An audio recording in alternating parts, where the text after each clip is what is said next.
Chi sei? Buongiorno signora, vengo da Bobbio, ho una lettera per il capitano.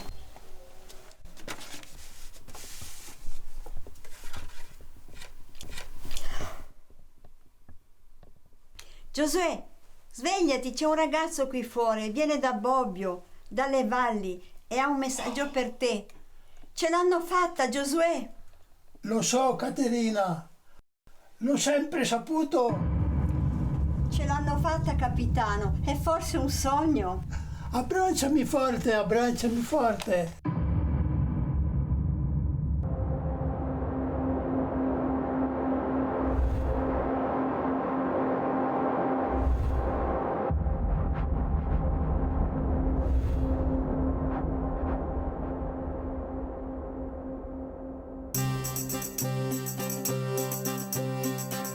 Ci troviamo a Rorà, nella valle della Luserna, una valle laterale della Valpellice, in provincia di Torino.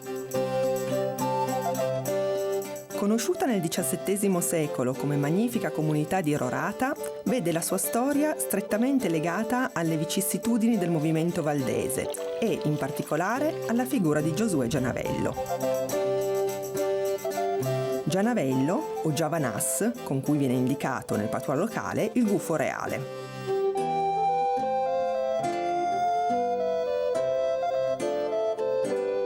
Gianavello è un soprannome, il vero nome è Giosuè Ginius, famiglia originaria di Bobbio Pellice. Fino a circa 40 anni è un tranquillo contadino che si occupa della famiglia e dei suoi campi. Si costruì una casa, si conquistò la terra sistemando i terreni intorno e piantò una vigna. Il suo tempo era ritmato dal lavoro quotidiano e dall'ascolto domenicale della parola di Dio. Sarebbe continuato così per tutta la vita, se, nel 1655, le ragioni dei sovrani non gli si fossero mosse contro. Siamo in Europa, a metà del Seicento. Il continente sta vivendo la sua rivoluzione moderna. Nel 1948 si è conclusa in Germania la guerra dei 30 anni e in Inghilterra il tentativo di Carlo I di reintrodurre la religione cattolica come religione di Stato si è scontrata contro la rivoluzione capeggiata da Cromwell ed è stato decapitato. Per la prima volta nella storia europea il principio che la religione è una questione dello Stato viene contestata, perché la religione è una questione della coscienza individuale.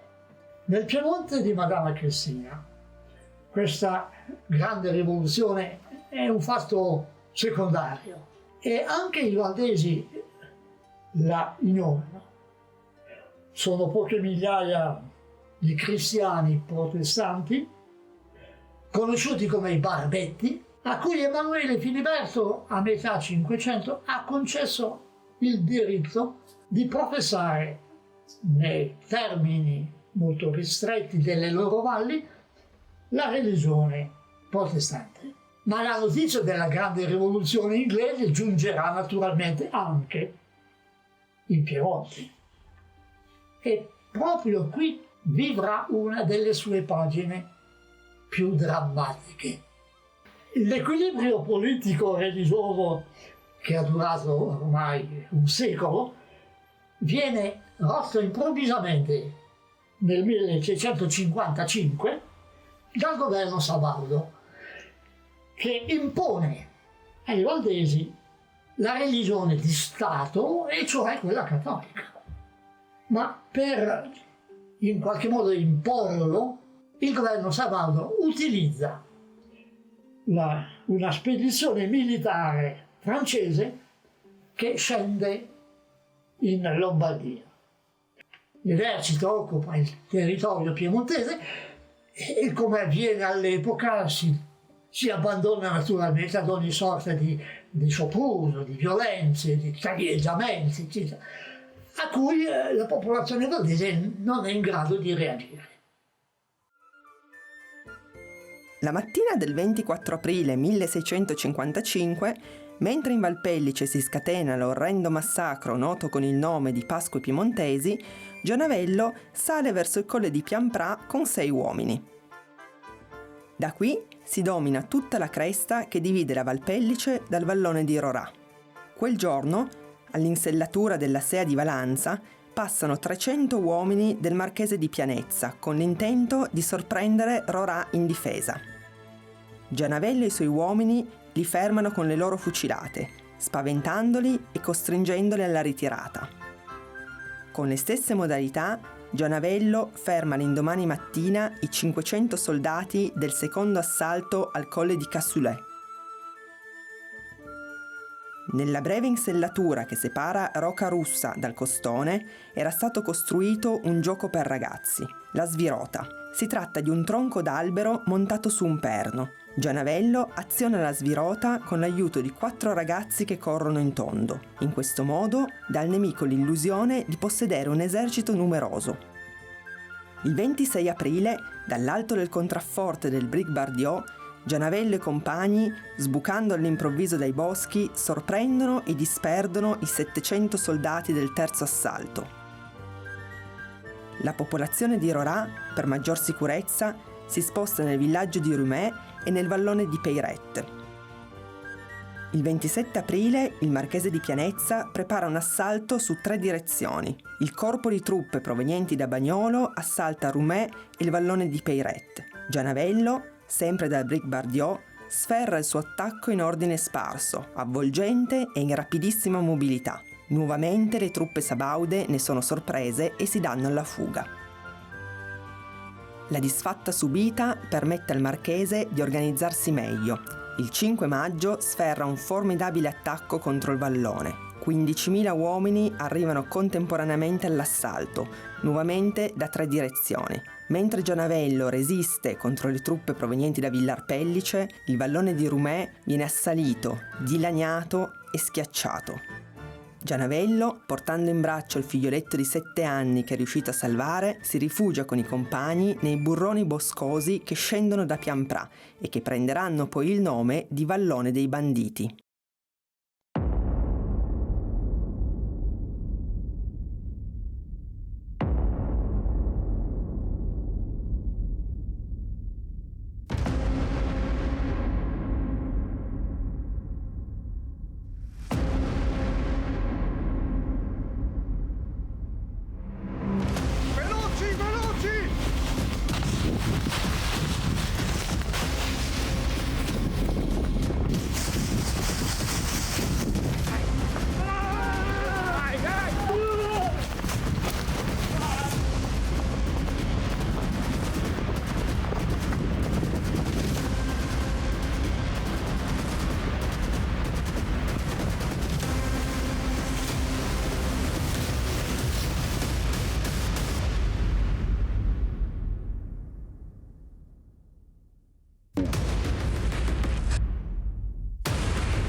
Entrate, prendetele, portatele via!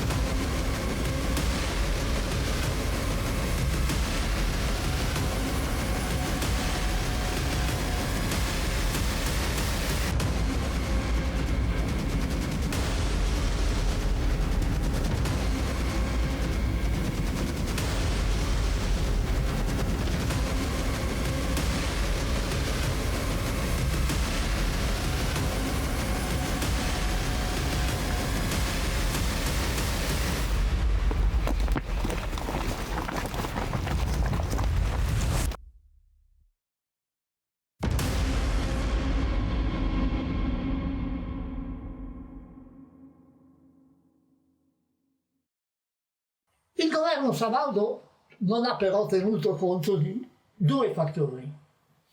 Il primo è la resistenza della comunità valdese.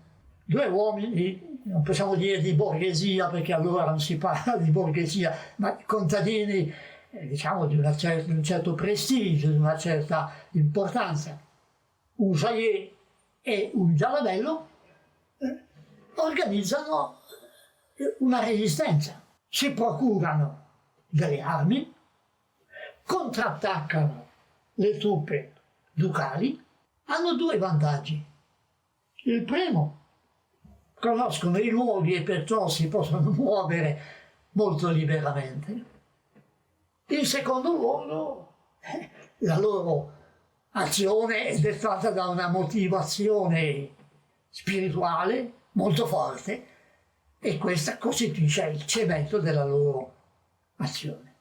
Il secondo fattore, non meno rilevante, è il fatto che i valdesi, poche migliaia certo, ma non sono 4 contadini isolati, relegati sulle loro montagne, sono una gloriosa comunità storica che ha dei secoli di vita e che nell'Europa del Seicento gode di una immensa reputazione.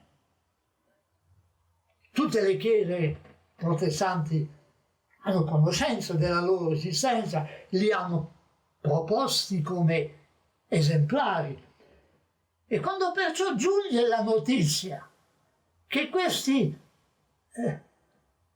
credenti, autentici credenti della fede evangelica, sono vittime di una persecuzione assurda nel Seicento, l'Europa protestante insorge e per prima l'Inghilterra di Cromwell. E la combinazione di questi due elementi, l'intervento diplomatico dell'Europa protestante e la resistenza locale, porta i Savoi alla trattativa. Le trattative, condotte da una delegazione valdese guidata da Jean Léger, da una sabauda e da una dei 5 cantoni svizzeri, iniziano a Pinerolo ai primi di agosto del 1655 e si concludono il 18 dello stesso mese. La concessione da parte del duca di una patente di grazia e perdono ripristina la situazione giuridica dei valdesi alla condizione precedente gli ultimi sanguinosi sviluppi. I valdesi sono ben consapevoli dei limiti di questo accordo e una parte di loro giudica troppo acquiescente il comportamento dimostrato dagli svizzeri. Pubblicamente, però, essi si dichiarano paghi della pace ritrovata, che consente agli esuli il ritorno immediato nelle terre d'origine. Nei confronti dei valdesi si sarebbe perciò assistito, nei mesi e negli anni successivi, a un cambio di strategia, quella di contenerli nel senso più ampio del termine. Simbolo di questa politica è l'immediata costruzione di un forte, con il nome emblematico di Santa Maria, sulla collina che sovrasta il borgo di Torre Pellice. Verrà messo a capo della guarnigione niente meno che Bartolomeo Malingri, il conte di Bagnolo sinistramente distintosi con le sue milizie nelle razzie e nei saccheggi dell'aprile del 1655. Capitano, alla locanda di Magnagiano vi stanno cercando. C'è un gran via vai. Dicono che i banditi, voi, insomma, ci sarà un attacco al forte di Santa Maria. Saranno i bicchieri d'acquavite a inebriare le menti. C'è anche un tizio, non mi sembra una faccia nuova, che va chiedendo dove siete finito, dove si trova il capitano, il capo delle valli. In realtà mi vorrebbero finito davvero, appeso al castagno della piazza. E quel tipo alza il boccale mentre canta "Viva i banditi"! Chi sta dalla parte dei banditi non li loda con un quartino. Avete le erbe per la nostra locandiera? Ecco, questo darà forza e coraggio ai vostri passi. Grazie. Siete voi, Susanna, a darmi forza. Quando tutto questo sarà finito, anche noi potremo avere una casetta come questa. Il capitano mi aspetta, devo andare. Capitano, Sembrate afferrato da una tenaglia che vi stringe poco a poco. È il forte di Santa Maria che vi fa disperare, vero? Quel forte famigerato non si doveva permettere. Quell'orribile 1655. Quelle patenti di grazia. Quell'articolo subdolo e segreto. Colpa degli svizzeri che non sono stati abbastanza furbi. Farsi fregare da un articolo nascosto. A cosa serve essere ambasciatori? I delegati valdesi avevano firmato l'accordo su 20 capitoli, non 21. Quegli articoletti generici delle patenti si fanno funzionare solo con le colubrine. Avete ragione, capitano. È sempre così.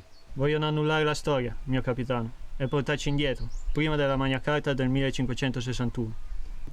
Che tempi quelli! La nostra prima vittoria in armi contro papisti e ducali. Una pace col nodo scorsoio. L'osteria di Maniagiana è vicina. Ormai siamo tutti mischiati. Banditi, mercanti, spie e furfanti.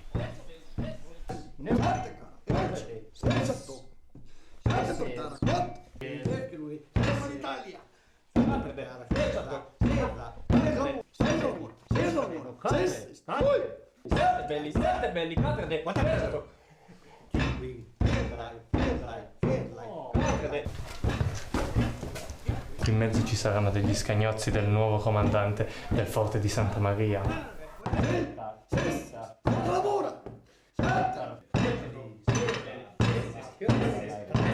Allora, siete contenti del nuovo Malingri?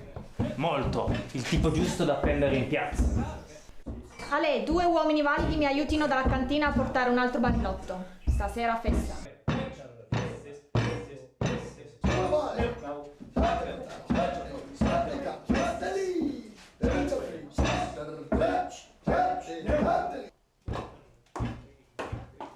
Siete pazzo, Giosuè, a lasciarvi tirare in quella briga. Il Malingri ha convocato tutti i sindaci della valle al forte di Santa Maria per intimidirli. Scappare, urlava, è un segno di debolezza e soprattutto rende colpevoli. Giosuè, non mi piacete così. Andate da solo all'alpeggio del guard, rispondete alle provocazioni. Che altro ancora? Volete diventare come il vostro amico Fina? E tutti quegli altri cattolici che si sono mescolati, siete sicuri che giovino alla causa valdese e non solo a quella dei loro campi? Abbassate la voce, abbiamo capito. No, non del tutto. Lo sanno ormai in molti che sono io a custodire i bottini maltolti ai mercanti lusernesi che vanno in delfinato e a quelli che arrivano. Un giorno o l'altro Malingri stessi verrà qui a bersi un bicchiere di acquavite. E riceverà il ben servito. Torniamo, va, che è meglio.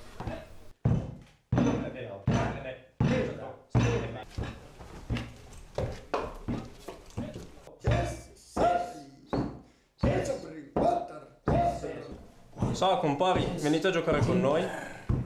Una volta ho sentito cantare una canzone in sprezzo alla religione cattolica. Davvero? Ma quando? Ero a Pragelato, all'Osteria dell'Orso. La canzone raccontava di un prete che, libro alla mano, confessava 3 giovanette. Poi le aiutava a espiare i peccati. Era una canzone in francese. Ah, allora solo i soldati del Re Sole potevano arrestarlo. La mia storia è molto più interessante della sua. Una sera, alla torre, un gruppo di ragazzi hanno deciso di andare a fare una ciabra al parroco del borgo. Si sono trovati lì sotto la sua stanza con coperchi, pentole, campane, di tutto. Gliel'hanno suonata fino al mattino. Solo che gli è costata cara. Dovettero darsi alla macchia, proprio come noi oggi. Banditi già allora, solo per uno scherzo a un prete. E questa cosa è vera, perché c'era anche mio nonno assieme a quei giovani. E buon sangue non mente, Ci sono molti banditi qua questa sera e mi piacerebbe sfidarli. Alla morra. Meglio tiro la colubrina. Il luogo dove Gianavello visse fino all'esilio si chiamava un tempo Liorato. Si trova all'inizio del vallone di Rorà ed era circondato da vigne. La sua abitazione, oggi, è stata trasformata in parte in museo e in parte in casa per ferie ed è di proprietà della Chiesa Valdese. È conosciuta da tutti come la Gianavella. Al pian terreno è stato ricavato uno spazio museale dove vengono ricordate le gesta di Gianavello e dove si trova la grotta scavata dallo stesso come estremo rifugio.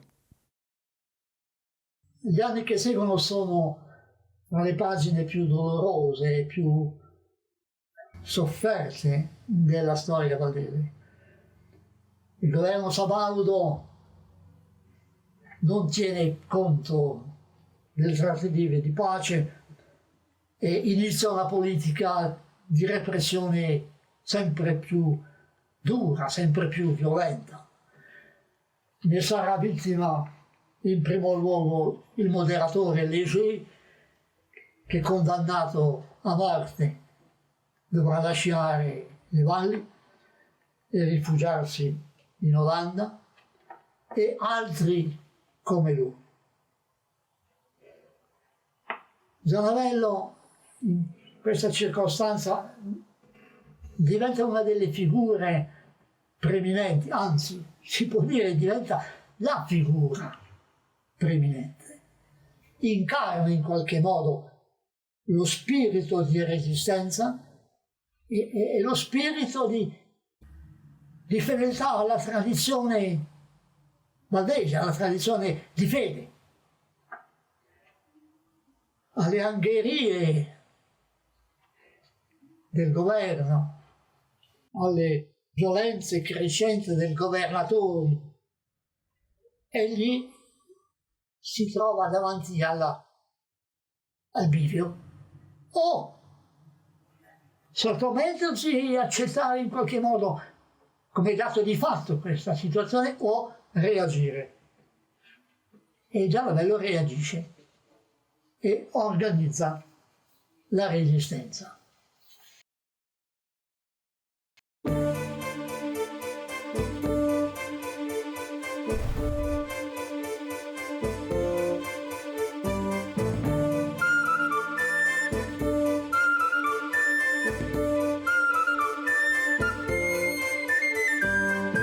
Le comunità valdesi, fin dalla guerra del 1560-61, mettono in atto di volta in volta pratiche adatte a misurarsi con i propri avversari. Pratiche come la supplica, la richiesta, la forma di disobbedienza, le scuole clandestine, la disputa giuridica religiosa, la richiesta di interventi diplomatici, fino a rifugiarsi sui monti, alla presa d'armi e alla costituzione di bande armate e alla pratica della resistenza armata. Gianavello ha certamente attinto da questa pratica di guerriglia lunga un secolo e l'ha in qualche modo trasformata in un manuale di guerra per bande.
L'esperienza che ha vissuto negli anni precedenti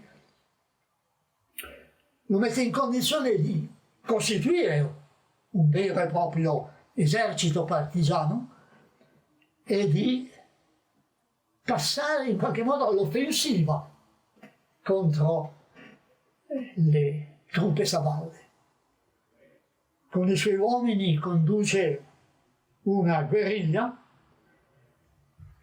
che è il caso unico nella storia europea dell'epoca, diventa esemplare per la sua conduzione, per la sua organizzazione, per le sue finalità.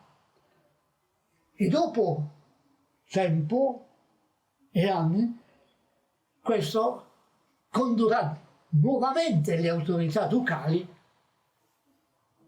a cedere. La situazione anteriore al 1655 verrà in qualche modo ristabilita, i diritti antichi verranno reintrodotti, ma Gianabello e i suoi uomini saranno condannati all'esilio.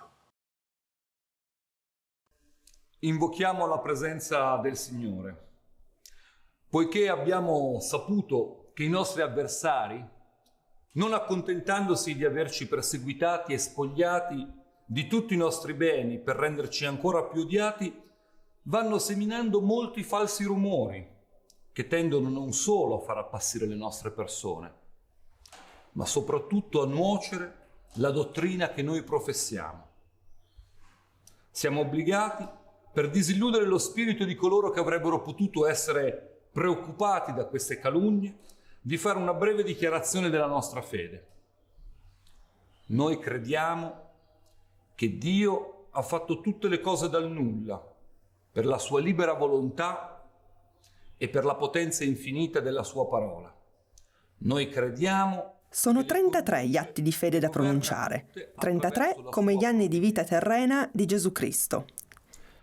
Noi crediamo che Gesù Cristo è il nostro vero e unico mediatore, non solo di redenzione, ma anche di intercessione, e che per i suoi meriti e per la sua mediazione noi abbiamo accesso al Padre senza che ci sia bisogno di aver ricorso ad altri intercessori che Lui.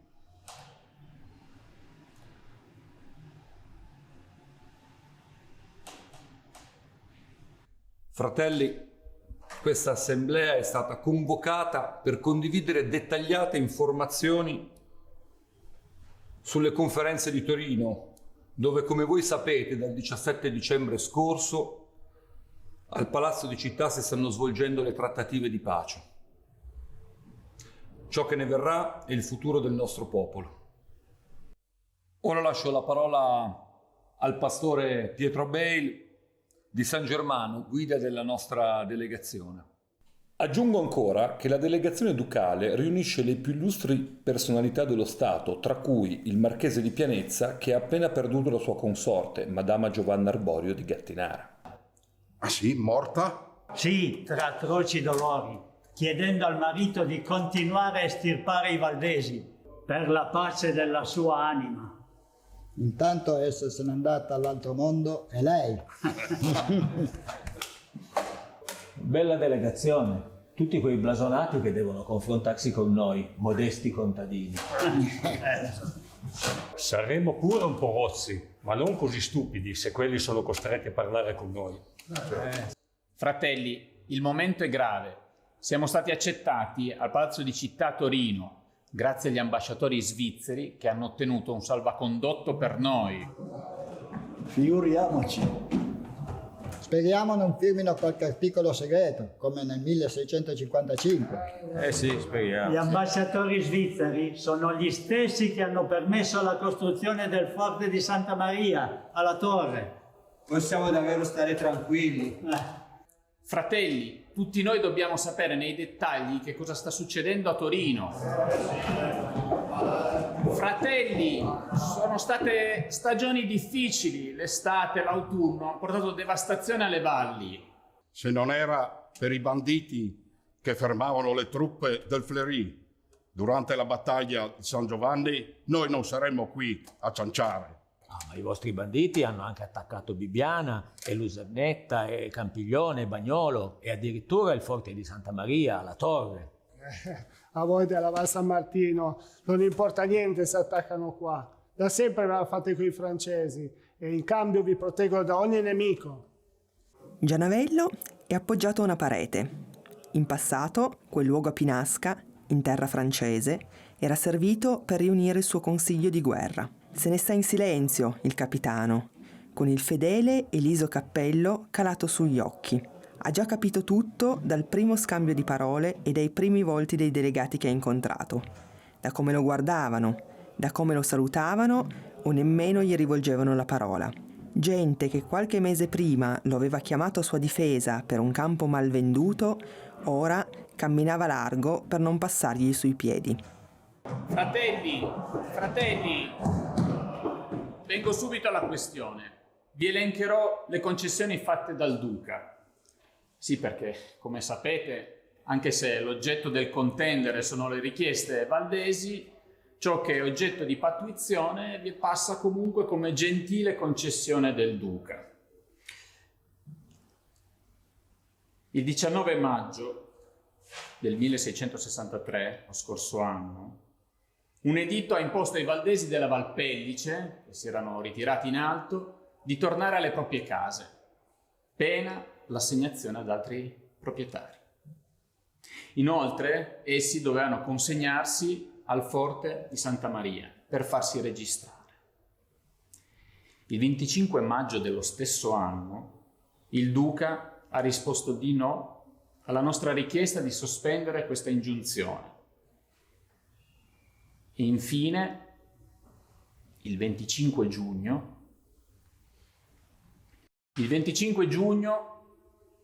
un altro editto ha condannato senza ritorno 44 banditi. Senza ritorno.